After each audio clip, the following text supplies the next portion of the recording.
In Logan's Run, the titular Logan, an enforcer of the state's most fundamental law, realizes that the system he has served and the ideology he has enforced are built on a lie. The carousel does not renew anyone. There is no sanctuary. There is no escape within the system. The only escape is by breaking free of it entirely. 50 years to the day since the film premiered, that idea is as urgent as it has ever been. Logan's Run began as a novel, published in 1967 by American authors William F. Nolan and George Clayton Johnson.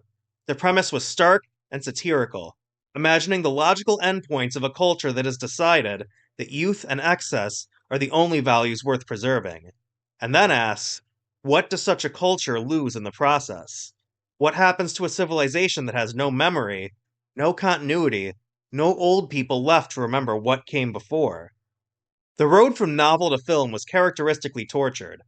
The book passed through the hands of George Pal, then Irwin Allen, before landing with producer Saul David, who had, in an irony that says something about Hollywood, personally rejected the novel for publication years earlier as an executive at Bantam Books, dismissing it as a comic book, before finally bringing it to the screen under English director Michael Anderson, best known for his Best Picture winning 1956 film Around the World in 80 Days. MGM expected to spend $5 million on the film, and by the time the film premiered in June of 1976, the final figure approached $12 million. Cinefantastique magazine dedicated most of its autumn 1976 issue to detailing where the film had gone wrong, concluding that it was, for its budget, quite tacky. And yet, instead of being remembered for its limitations, Logan's Run deservedly went on to be celebrated for its groundbreaking achievements for the genre. The production had made innovative use of holograms and wide-angle lenses, earning a Special Achievement Academy Award for its visual effects and that year's Saturn Award for Best Science Fiction Film. Michael York and Jenny Agutter are appealing leads. The existing futuristic locations around Dallas, chosen to save money on set construction, give the film a visual texture that serves the material well. What makes Logan's Run endure is not merely its technical achievements, but the idea underneath all of it. An idea that does not age, it only sharpens.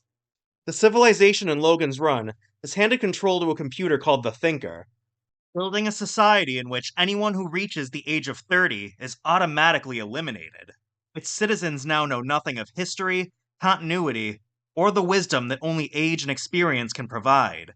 They live in a perpetual present, gratified, controlled, and incurious, their imagination circumscribed by the system they inhabit. The authors were concerned with a world already losing its sense of continuity, a world where the future is barely given a thought because pleasure and control have been optimized to prevent anyone from thinking that far ahead. That concern has not diminished in 50 years. If anything, it has compounded. We live now in an age where many would readily surrender creative thought to algorithms, where our phones offer an instant dopamine rush in the palm of our hands, where AI is offered as a convenience that eliminates the labor of imagination, where civil liberties are bartered for security and comfort, with a casualness that would have horrified previous generations. We've even been left to wonder if our elder generations, the generation being scrutinized by the film at the time it was being made, already sacrificed our future in exchange for their own excesses. Logan's Run imagined a society that had destroyed its own future, but we have been, in small but accumulating ways, building the infrastructure for one that may do the same. The film was itself overshadowed within a year by Star Wars, against whose groundbreaking effects its tinfoil robot and disco-era production design could not compete. Attempted remakes, at different points attached to filmmakers including Alex Garland and Nicholas Winding Refn, never materialized aside from a short-lived season of television on CBS that reimagined the film's premise in 1977. But the film's ideas have continued to echo through genre fiction in the decades since. Michael Bay's The Island, Andrew Niccol's In Time, and more recently, Guillaume Broche's Clair Obscur Expedition 33, all clear inheritors of Logan's Run's central premise.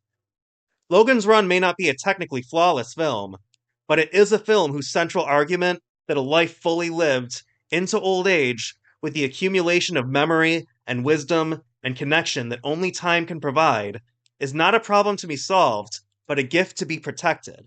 It has only become more necessary with the passage of years. William F. Nolan continued writing until his death in 2021 at the age of 93. Michael Anderson eventually moved to Vancouver and dedicated most of the remainder of his career to made for television projects such as The Martian Chronicles and Summer of the Monkeys until late in his life, passing away in 2018 at the age of 98.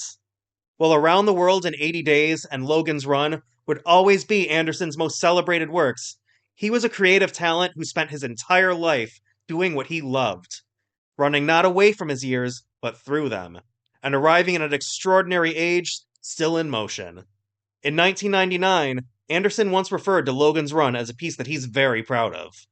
And his life, as much as his film, is the argument that Logan's Run was always making. A full life, lived freely and lived well, will always be worth fighting for. 50 years later, it still is. Logan's Run is available for purchase on Blu-ray, digital purchase on Amazon Prime Video, and is currently available to stream for free on Tubi. If you haven't seen it, it is well worth your time.